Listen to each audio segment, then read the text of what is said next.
Good day, long day. Weather ended up being better than we anticipated.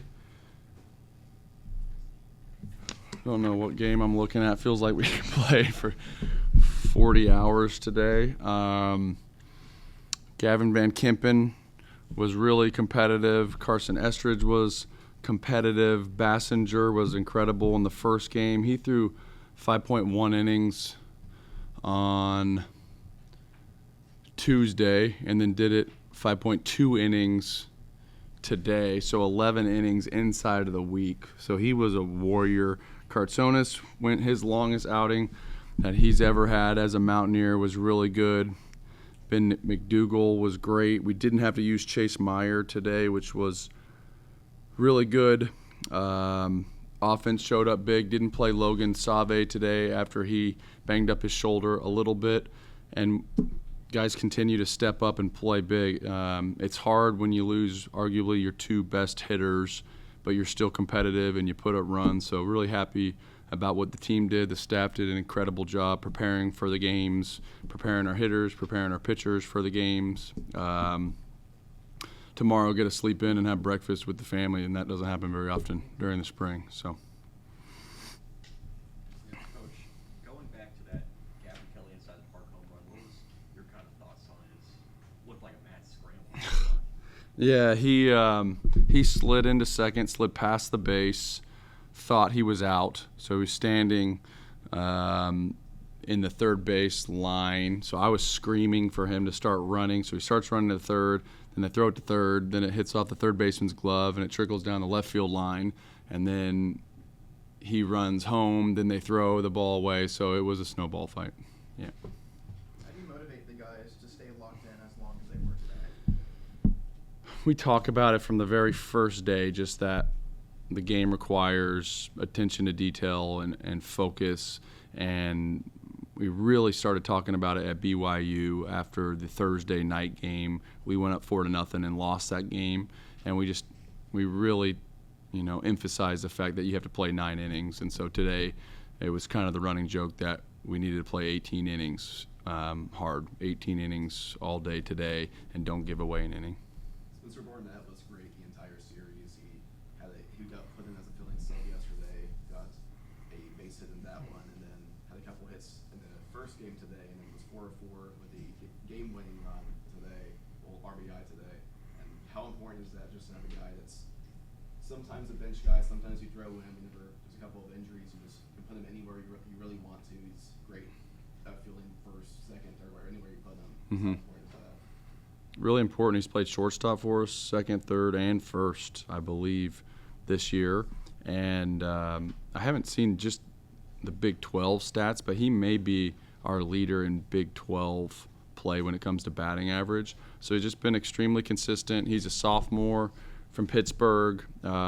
Last year we swept a doubleheader against OU after Cresser or JJ was hurt. So he has shortstop experience. He'd be a bigger shortstop, but just been so invaluable for our team. And he handles it really good. Hasn't been in the lineup every day, and he still gets a little pissed at me every time. And every time I talk to him about just that it's a process and he has to evolve, and he's going to get more and more opportunities. And so I think he's starting to really control the process, the things that he can control as far as just preparing for the game, keeping a good attitude. So when he does get his opportunities, he capitalizes on them, and he's certainly doing that. He has 58 at-bats this year. He's hitting 345 with a 424, with a 419, 424 on base. So he's killing it by all standards. How do you think Gavin handled catching 17 innings? Great. Can't do much better. He had one pass ball. Coach Garcia is our catching coach. He was pissed because he holds him to a really high standard. And I think the biggest thing that Gavin has to do is just make sure that if you are the catcher, your main focus is making sure that the pitchers put up zeros. Gavin's such a good offensive player that we fear that if he's not hitting every time he gets up there, he may carry some of his offense into catching. Whereas catching is such a demanding position that you almost have to be catcher first and then offensive player. But but I thought he did wonderful, and he's kind of learning that if you catch 17 innings, your legs might not be as fresh and you might not swing it as well. That's why a lot of times big-time offensive prospects don't catch. Coach Reinhardt is a kid who obviously grew up, 35, 40 minutes down the road. Playing at another school, he said his expectations weren't to enter the portal until the thing with his coach his senior year when he gets let go. So it was kind of a surprise to him to enter the portal. So when you show up in the office one day and you just happen to see his name in the portal, or you just kind of take me through his recruiting story there a little bit? Yeah, more to it than that. So West Virginia kid, used to come to prospect camps. I've told this story quite a bit. He was a really good player that we liked. He was a catcher, really good worker, and we passed on him in high school. We said we don't think he's quite ready to make an impact as a freshman, and just because you're not ready to make an impact as a freshman or we don't offer you doesn't mean that you won't eventually be that player. Everybody develops. The issue with sometimes coming to the largest schools as a freshman is that you might not get the at-bats that are required of getting better. And so he ends up going to USC Upstate, and the story, it's kind of a funny story because his grandma was a huge Mountaineer fan, so she had the Mountaineer flag and the license plate, season ticket holder. I guess they had a bus that was a West Virginia bus. They would go to football games, and when we didn't recruit her grandson, she burnt the flag and she got rid of the license plate and sold the bus and the whole thing, got rid of the clothes, and so we found this out after we started recruiting him when he went into the portal. But we were keeping tabs on him because if there's a kid from West Virginia that has 18 home runs at USC Upstate his junior year, we know about it. So it's not just you see him in the portal and they're like, hey, who's Jace Reinhardt, right? We knew, hey, there's a West Virginia kid killing at the Division I level that could probably play for us. And so I bet we called him within 5 minutes of him getting in the portal because we had tracked him throughout the course of his career. So we talked with his family. We kind of learned the whole grandma story, so that Jace said that he and his family were in, but we were going to have to convince grandma to be able to let him come here. And so that's been the whole thing. And so she's back on board now. She's a Mountaineer again. Did she get another bus? Or? I don't know if she has. I don't know if she has the bus yet, but he's such a good kid. The guys call him Coach. Like I've said, he's just such a wonderful kid, wonderful family. And I told that story one night with Caridi on Sportsline, and she was listening to it, and he came and told me, he's like, the whole town was talking about how you talked about Grandma on Sportsline. It was a big deal. Did you talk to the grandma? I didn't ever talk to the grandma, Okay. the parents on the recruiting trip. Jack Steve has, was often. Go ahead. Jack has his longest outing of the season, most strikeouts this year. Was it important for him to go longer than he has before the season? It's important for you guys to see someone else be able to go get stretched out? Yeah, we wanted to stretch him out for sure. He had a great outing at BYU. He went 2 innings, and it was really good. And Jack's just hungry to have the ball. So older player that had surgery, that had been through a lot, and I think Jack has a professional future, but it's not a slam dunk. He's going to have to pitch his way into that, and he's told our pitching coaches, he's like, this might be my last year that I pitch. I want the ball every opportunity. So we just have to monitor a little bit because he had surgery in the summer, and so mentally he's as strong as anybody on our team or stronger. So he thinks he can go 7 every time and he could pitch every day. Well, the mental side and the physical side are 2 different things, and so we have to bring him along a little bit slowly. So we're protecting him, but we also want to make sure that we can extend him. So today was a great sign. He held his velo through 3.1 innings. His breaking ball was as good as it's been. He had the change-up. And so you've kind of seen how we've operated a little bit this year. Kern going longer was incredible for our team, but we've kind of had more openers than anything, and we've had some bullpen guys with longer outings with Bassinger and Meyer. And so if Cart was able to be built up because his stuff is so good and be able to clip 3 or 4 innings at a time, our team would be better. It's often been a point of discussion how doubleheaders, hey, the first game ends, the second one, hey, it's all new, it's a boost for the team that lost, all that kind of stuff.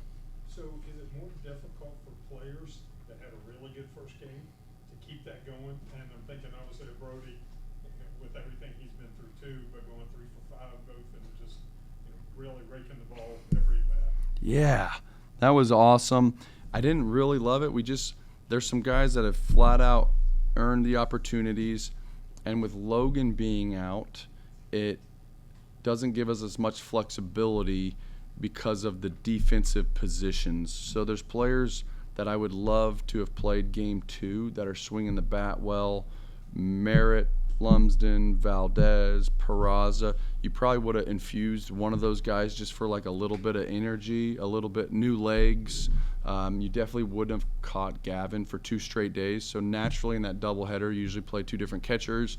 And so it gives you like a little different a dynamic. And so when I was writing the lineup for game 2, we wrote the exact same lineup. And that was the first time this season we've had the same lineup, order, positions, and everything. And so I was a little uncomfortable with that because usually in the doubleheader you want like a little fresh dynamic, a little something new, some fresh legs because of that lull or that, hey, we're out here for 10 hours and it feels like it's Groundhog's Day. The same guys rolling up, playing the same positions. But we did a good job. We got on them. I think we put up that 4 spot early. And their starters were good, and we were able to get to the relievers when they came in the game. But because we've had some of those injuries, I think our team's extremely focused and dedicated, but some of those injuries have allowed some players that were bench players to try to hold on to positions. And so that competitiveness, even like the Spencer Barnett, like that dude's not giving an at-bat away, whether it's 18 innings or 50 innings, right? He's really trying to battle and earn playing time and have a great season and help our team win, all those things. So that's a good thing for our team. Coach, on Brody, there was a game, like obviously he kind of dealt with some injury stuff last year. There was one game, I can't remember the opponent, but he had to come out in the middle of the game, and you could just see he was just very visibly upset by that. Obviously the incident, getting hit in the face this year, comes back and hits a home run next game. I mean, everything that he's gone through, and for him to still produce the way he is, not your normal kind of cat. It seems like. I mean, just what has he fought through? What keeps him going? What makes him tick? I guess is the right question. I think team and winning makes him tick. He reminds me of an old school Hoosiers basketball, purebred, thoroughbred, wants to win, yes sir, no sir, from Iowa. There is no confusion about why he shows up every day. It's actually 100% team-oriented, win, selfless, no ego, humble, all of those things. Like, I haven't been around too many kids that are as of low maintenance as Brody Cresser. So, like, if he can play, he's going to play. If he's hurt, he's hurt. If there's an opportunity to work, he's going to take advantage of it. Like, it is very simple for me to understand what makes him click. I think he shows up to the yard trying to win for the Mountaineers. I don't think there's a lot more going on there. So it's about as good as you can ask from coaching standpoint. When he showed up that next day against Kennesaw, surprised, shocked, and I'm sure you probably talked to him. Yeah, Yeah. proud papa Yeah. kind of stuff. I mean, I was so jacked up after that game. Like, I took a picture with him.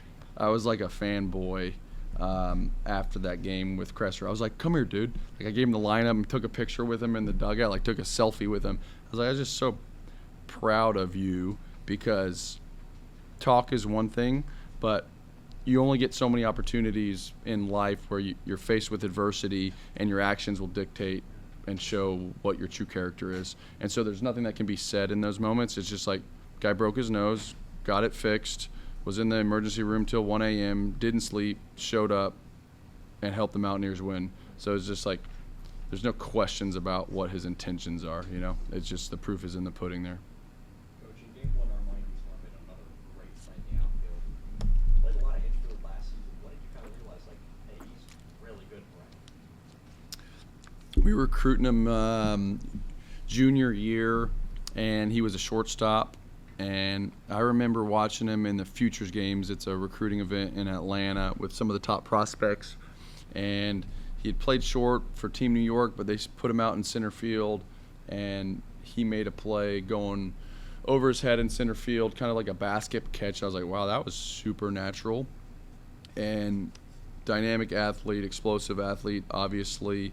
But always in the back of my head, I was like, that guy could probably play center field. And usually people with his profile end up playing the outfield because he can cover so much ground. He's so athletic. And we worked him at both places last year, trained him at both, and he didn't get a ton of playing time, probably played more in the infield, like you said. And then this season, we thought our need for the team was probably more in the outfield, and so we just kind of put him there.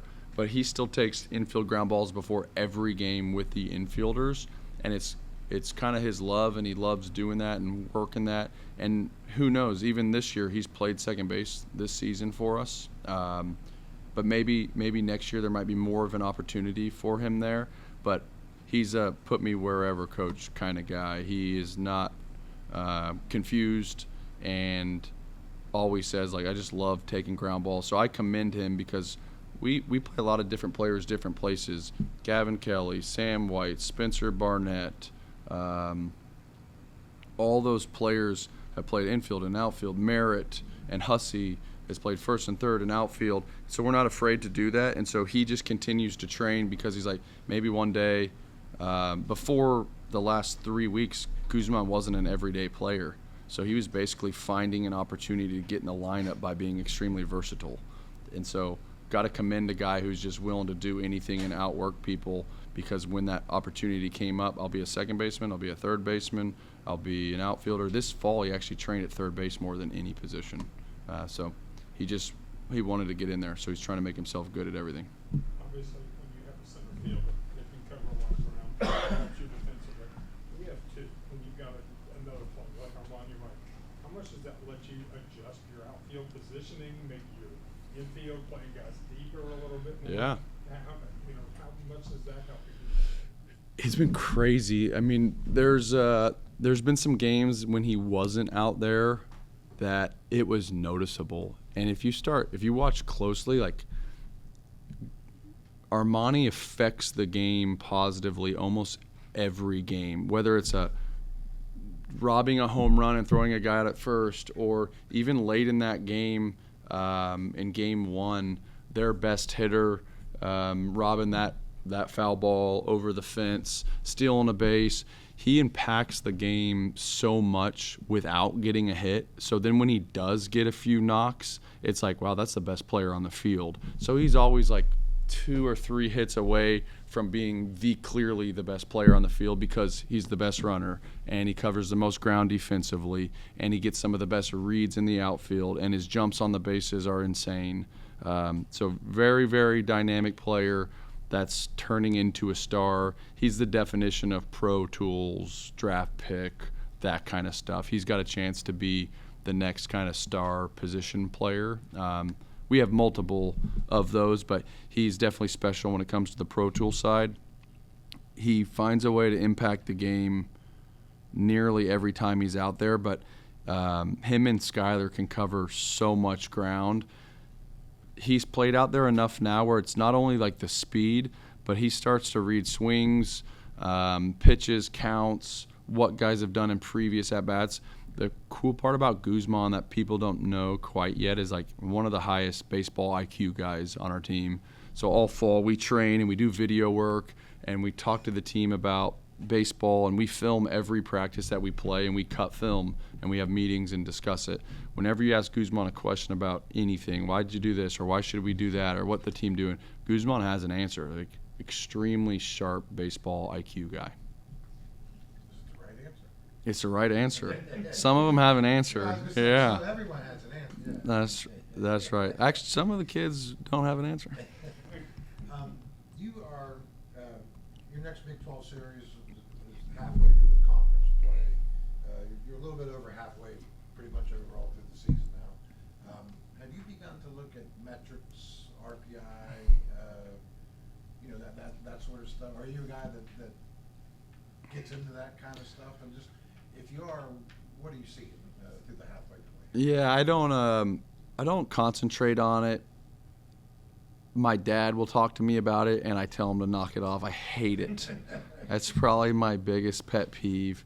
When he's like, "Oh, you won, and your RPI went down." I just hate it. But I do look at it because it matters when you schedule, and like for future, right? And so you're just trying to get a really good understanding about road versus neutral versus home versus how other teams are playing.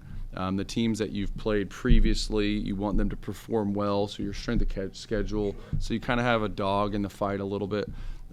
You can't control it at all. So like I'm obsessed with trying to figure out the process and controlling things that you actually can control. And so that's one of those things that you can't control. And so it truly doesn't matter. It's just interesting. I think like you want to make sure you're educated on it and understand it to the best of your ability. And you try to play great teams that have a chance of winning their conference, because if the teams that you play win a bunch of games, you're going to be in a better position long term.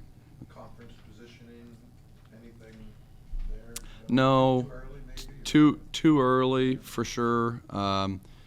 This year's different because you don't play 3 of the teams in the league, and so I don't really have a great feel for that yet. Like you're seeing some of the teams win that we're not going to play, so I think you're rooting for the teams that you play to beat the teams that you don't play, because your RPI will be better, I think. But probably a little too early. We're 7-3 in the league. I think that probably is I don't know. It's definitely the top half of the league right now. But yeah, we're going to end up playing a bunch of those teams in the top half, so I think the games will decide, right? Coach, you had 2 rain delays today. What time of the game did you think, like, oh, it's going to get delayed? Or was it when Armani Guzman's bat went flying? Yeah. I thought we're pushing it here. The score was starting to get a little bit separated, so I think the umpires wanted to continue to play. On the second rain delay, the Utah players were standing on the field saying, like, we're okay if we continue playing. I think everybody after 15 or 16 innings wanted to just continue to play, and we did a great job getting in the innings the best that we could. You throw the bat, and then the guy that had great command, Jack Kartsonis, through 2 innings, hits a guy in the butt, and then we're like, it's probably time to make a call so someone doesn't get hurt. Good. Thanks. Thanks, guys.